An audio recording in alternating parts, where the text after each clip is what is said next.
तो नमस्कार दोस्तों और बच्चे लोग, यानी कि 10th क्लास हो, 10th क्लास नीचे हो या फिर 10th क्लास से ऊपर जो भी बच्चे हैं, या 11th 12th या 10th में 9th में किसी भी क्लास में है, तो ये चैप्टर, ये चीज़ को समझना आपको, यानी कि साइंस के अगर आप स्टूडेंट है तो 10th से नीचे है या 10th तक है, तो आपको ये चीज़ें आपको कॉमन जानना जरूरी है। जानते हैं तो अच्छी बात है, नहीं तो आप इस वीडियो में इसको अच्छा जान जाइएगा कि एटम क्या होता है।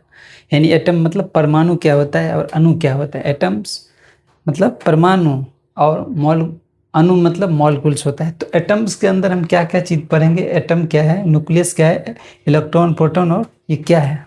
ये बहुत ही शॉर्ट वीडियो होगा, लेकिन ये आपको बहुत कुछ समझा देगा। केमिस्ट्री क्या, यानी कि पूरे केमिस्ट्री इसी पर टिका है। ठीक है, समझ सकते हो तो इस पर, क्योंकि एटम से ही केमिकल रिएक्शन होता है। तो चलते हैं, स्टार्ट करते हैं, जिसके अंदर हम कुछ पढ़ेंगे पूरे डिटेल में। सबसे पहले हम ये समझते हैं कि ये जो आपको दिख रहा है बीच में, यानी कि ये सेंटर में जो दिख रहा है ये है न्यूक्लियस। क्या है? न्यूक्लियस, सॉरी, एक न्यूक्लियस है। ठीक है, यानी कि सेंटर में जिसके अंदर प्रोटॉन, ये है प्रोटॉन और ये है न्यूट्रॉन, यानी कि रेड वाला प्रोटॉन।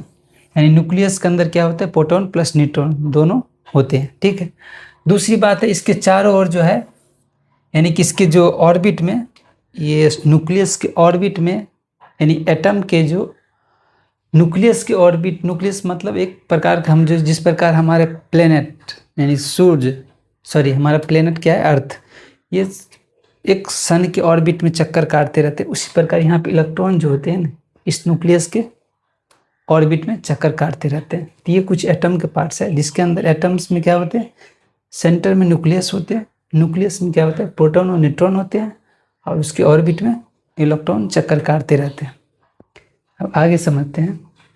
अब यहाँ से हम ये समझेंगे कि उसकी जो ऑर्बिट होती है इलेक्ट्रॉन्स की, एटम्स की, एटम्स को पता है कि एटम के अंदर जो है न्यूक्लियस होता है। यानी कि एटम जो होता है कुछ इस प्रकार, कोई भी एटम मान लेते हैं, ठीक है, एटम है, इसके सेंटर में होता है न्यूक्लियस। ठीक है, ये है न्यूक्लियस,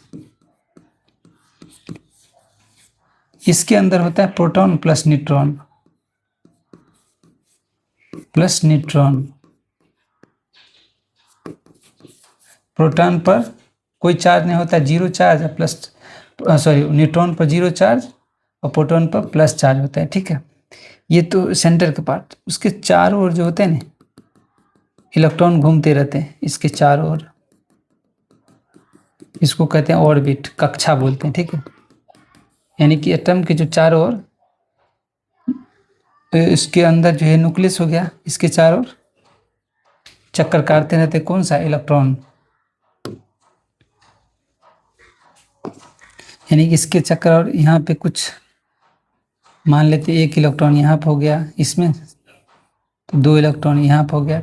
ये जो सेंटर में फर्स्ट सेल जो होता है, पहला कक्षा होता है, यानी के सेल जिसको बोलते हैं, K shell, L shell, M shell, N shell, इस प्रकार सेल होता है, जिसके अंदर पहला कक्षा में ज़्यादा से ज़्यादा दो इलेक्ट्रॉन, इस यानी इस ऑर्बिट में दो ही इलेक्ट्रॉन रख सकते हैं। ठीक है, ये ऑर्बिट में दो इलेक्ट्रॉन। इस सेकेंड वाले जो कक्षा है, यानी ये जो ऑर्बिट है, इसमें अधिक से अधिक, कि एल सेल जो होता है, इसमें अधिक से अधिक कितना इलेक्ट्रॉन रहेगा, 8, यानी टोटल 8 इलेक्ट्रॉन इसके इस कक्षा में रहेगा। ये एटम के, ये है स्ट्रक्चर ऑफ एटम। ठीक है, जिस प्रकार सेंटर न्यूक्लियस में प्रोटॉन न्यूट्रॉन होता है, हालांकि आगे डिटेल में हम देखते हैं इसको। यहाँ पे क्या हो रहा है, एक कोई एटम ले लेते हैं, हाइड्रोजन एटम मान लेते हैं। ठीक है, हाइड्रोजन एटम सेंटर में क्या है, प्रोटॉन प्लस न्यूट्रॉन है। यह न्यूक्लियस, न्यूक्लियस में क्या होता है, प्रोटॉन प्लस न्यूट्रॉन होते हैं, आपको पता है ना। तो और उसके बाद क्या होता है, हाइड्रोजन, हाइड्रोजन के जो आउटर सेल में, और जो फर्स्ट ऑर्बिट में कितना इलेक्ट्रॉन होता है, अधिक से अधिक एक ही इलेक्ट्रॉन रहेगा। ठीक है, और इसमें एक के सेल होता है, स्टार्टिंग होता है के सेल, उसके बाद K shell, L shell, K shell, L shell, यानी के सेल, एल सेल और एम सेल। यहाँ पे भी K shell, L shell, M shell, इसी प्रकार उसके बाद एन सेल हो जाता है, के एल एम एन सेल। ठीक, इस तरह से कुछ इस प्रकार के। तो यहाँ पे ये समझना है कि के सेल जो होता है उसमें अधिक से अधिक इस कक्षा में अधिक से ज़्यादा से ज़्यादा 2 इलेक्ट्रॉन रख सकते हैं, लेकिन हाइड्रोजन के पास एक ही इलेक्ट्रॉन इसके ऊपर घूमता रहेगा। लेकिन किसी भी पर स्टेम को यानी परमाणु को स्टेबल रखने के लिए यहाँ पर 2 इलेक्ट्रॉन कक्षा कंप्लीट होना है। जब तक कक्षा कंप्लीट नहीं होगा तो वो परमाणु जो होगा, एटम जो होगा, अनस्टेबल रहेगा, यानी कि वो हमेशा चाहेगा कि हम एक रिएक्शन करके स्टेबल हो जाऊं। तो यहाँ पे यह क्या है, यहाँ पे एक ही इसके हाइड्रोजन के पास एक ही रहता है, तो इसीलिए ये हाइड्रोजन ज़्यादा रिएक्टिव होते हैं कंपेयर टू हीलियम, क्योंकि हीलियम क्या है, 2 एटम, यानी कि ये अपने आप में स्टेबल है, इसको कोई रिएक्शन से ज़्यादा कोई मतलब नहीं होता है, यानी कि अपने आप में स्टेबल है, मतलब सेटिस्फाई है, यानी कि ऐसी स्टेबल पोजीशन पर जिसको रिएक्शन की कोई ज़रूरत नहीं होता है। और हाइड्रोजन क्या होता है, घूमते रहता है पूरे, कि मुझे कोई एक इलेक्ट्रॉन दे दे ताकि हमें अपना स्टेबल कक्षा बना लूँ। तो ये कुछ हो गया ये एटम के। और सेकेंड सेल की बात करें, यानी कि एल सेल में अधिक से अधिक 8 इलेक्ट्रॉन, इसमें 2 इलेक्ट्रॉन, इसमें 8 इलेक्ट्रॉन, 1 2 3 4 5 6। हालांकि अधिक से अधिक 8 इलेक्ट्रॉन होते हैं, लेकिन यहाँ पे क्या है, 2 4 6 ही है, 2 इलेक्ट्रॉन स्पीड। और यहाँ पे K2 नियॉन, अगर मान लेते हैं थोड़ी देर के लिए हम एक ऑक्सीजन ले लेते हैं, ऑक्सीजन की क्या है, एटॉमिक नंबर 8 होता है, हम इसको इलेक्ट्रॉनिक विन्यास लिखेंगे तो क्या होगा, कॉन्फ़िगरेशन 2 और 6, ये हो गया, यानी कि अधिक से अधिक 2 इलेक्ट्रॉन इसके ऊपर आ जाएगा और क्या होगा, और 6 इलेक्ट्रॉन हो गए इसके ऊपर, यानी कि ये भी ऑक्सीजन भी अनस्टेबल रहेगा। इस प्रकार हम एम सेल में 18 इलेक्ट्रॉन्स होता है, ठीक है, ये एम सेल है। यानी उसके बाद इसमें अधिक से अधिक कम जितना भी कम हो जाए, लेकिन अधिक से अधिक 18 इलेक्ट्रॉन होते हैं एम सेल में, और एम सेल में फिर एन सेल में हो जाते हैं अधिक से अधिक 32 इलेक्ट्रॉन। ये कुछ इस प्रकार आप समझ सकते हैं, जिसको हम अगर इलेक्ट्रॉनिक्स कॉन्फ़िगरेशन करेंगे तो ये हो जाए इलेक्ट्रॉनिक फील्ड इनसाइड, KLMN इस प्रकार होता है, ठीक, जिसके अंदर आपको एटम में क्या होता है, प्रोटॉन प्लस न्यूट्रॉन होते हैं। तो प्रोटॉन को पॉजिटिव चार्ज होता है इनसाइड न्यूक्लियस, और न्यूट्रॉन के नेगेटिव चार्ज होता है, कोई charge inside the nucleus, electron के नेगेटिव चार्ज होते हैं इनसाइड द सेल, इन सेल में होते हैं, ठीक है। ये ऑर्बिट में यानी इलेक्ट्रॉन है, इसके ऑर्बिट में घूमते रहते हैं। किसी भी एटम के, कोई भी एटम उठा लो, एटम का ये प्रॉपर्टी होता है। अगर हम एटम की देखें तो एटम की क्या प्रॉपर्टी होता है, ये एटम हो गया, मान लेते हैं एटम, इसमें क्या होता है, एटम में पहले एक न्यूक्लियस बनाएंगे, ये न्यूक्लियस हो गया, न्यूक्लियस में क्या होता है, प्रोटॉन प्लस न्यूट्रॉन, यानी प्रोटॉन प्लस न्यूट्रॉन न्यूट्रॉन हो गया इसके, और इसके चारों, इसके बीच में क्या होता है, कक्षा होते हैं, ये हो गया ऑर्बिट, ये हो गया सेकंड ऑर्बिट, इस प्रकार ऐसे करके कक्षा होते हैं।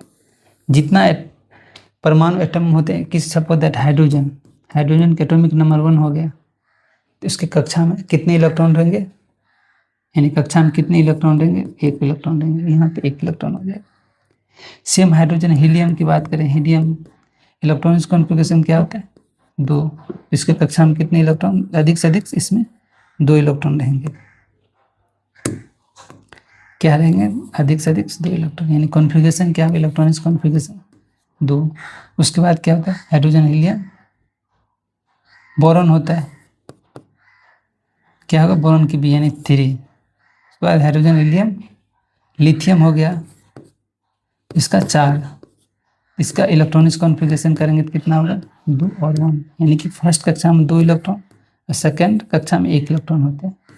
इसका करेंगे तो इसे इलेक्ट्रॉनिक्स कॉन्फ़िगरेशन करेंगे तो क्या होगा, 2 और 2, यानी फर्स्ट कक्षा में 2 electron, K shell L M N, यानी फर्स्ट, उसके बाद सेकेंड में 1 इलेक्ट्रॉन, यानी कि इसका इलेक्ट्रॉनिक्स कॉन्फ़िगरेशन क्या होगा, 1, इसका भी 1 होगा, इसका 0, इलेक्ट्रॉनिक्स कॉन्फ़िगरेशन 0 हो जाता है हीलियम का,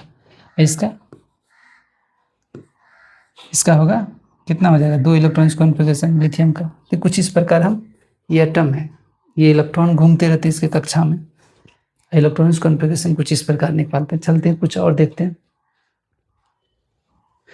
अगर हम यहाँ से देखें कि एटम क्या है, तो एटम के अगर डिफिनीशन की बात करें तो डिफिनीशन इसका क्लियर होता है कि परमाणु पदार्थ की सबसे छोटी इकाई होते हैं, यानी एटम किसी पार्टिकल्स के सबसे छोटे पार्ट होते हैं, जितना छोटा हो सके, और जो किसी तत्व के सभी रासायनिक गुण को बनाए रहते हैं। यानी कोई भी एलिमेंट हो, एटम हो, तो उसके जितने भी केमिकल प्रॉपर्टीज हो सारे एटम के अंदर रहते हैं, और सभी पदार्थ परमाणुओं से मिलकर बनते हैं। जितने ही पदार्थ हैं, यानी कि जितने भी एलिमेंट्स हैं, सब एक कहीं न कहीं एटम से मिलकर, बहुत सारे एटम से मिलकर बनते हैं।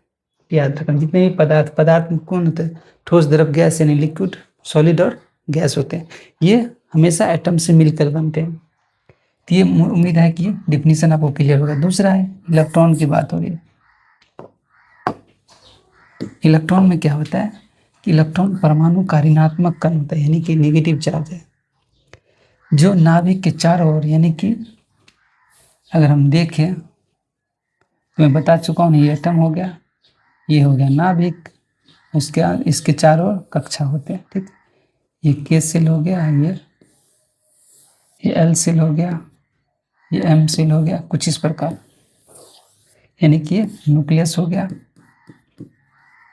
जिसके अंदर प्रोटॉन प्लस न्यूट्रॉन होते हैं। ये एटम का स्ट्रक्चर हो गया। तो ये है इलेक्ट्रॉन, यानी इस कक्षा में इलेक्ट्रॉन चक्कर काटते रहते हैं। इस तरह से कुछ इलेक्ट्रॉन घूमते रहते हैं इसमें। ठीक है, कुछ इस इलेक्ट्रॉन जो होते हैं वो ये इलेक्ट्रॉन किसके ऊपर डिपेंड होते हैं? एटम के एटॉमिक नंबर्स। कोई भी एटम है, उसकी एटॉमिक नंबर क्या है? सपोज दैट ऑक्सीजन के एटॉमिक नंबर क्या है? ऑक्सीजन क्या है? एटॉमिक नंबर 8 है। इसकी इलेक्ट्रॉनिक कॉन्फ़िगरेशन करोगे तो कैसा निकलेगा? हम 2 और 6 निकलेगा, यानी इलेक्ट्रॉनिक कॉन्फ़िगरेशन 6 हो गया या 2 हो गया, या इसको चाहिए 2 इलेक्ट्रॉन्स। इसका मतलब इलेक्ट्रॉनिक कॉन्फ़िगरेशन आप वैलेंसी इलेक्ट्रॉन 2 भी हो सकता है। यहाँ वैलेंसी इलेक्ट्रॉन कितना होगा? इसका 2 हो जाएगा, यानी 2 इलेक्ट्रॉन्स इसकी चाहिए, तब वो स्टेबल कंडीशन बनता है।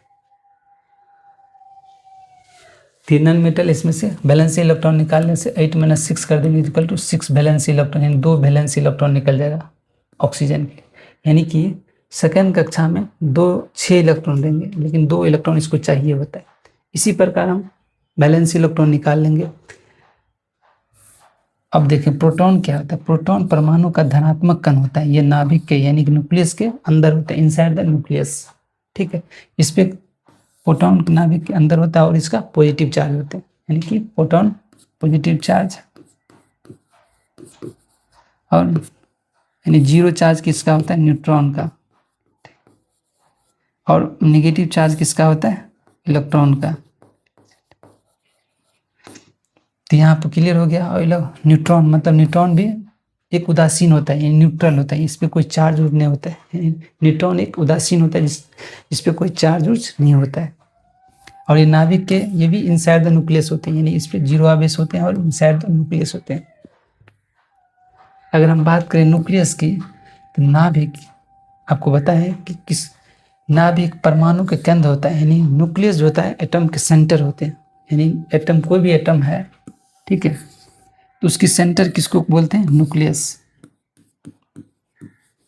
ठीक है, एटम मान लेते हैं हाइड्रोजन, इसकी सेंटर ये होता है। उसके बाद वाला जो होता है वो कक्षा होता है ऑर्बिट, जिसमें इलेक्ट्रॉन चक्कर काटते रहते हैं।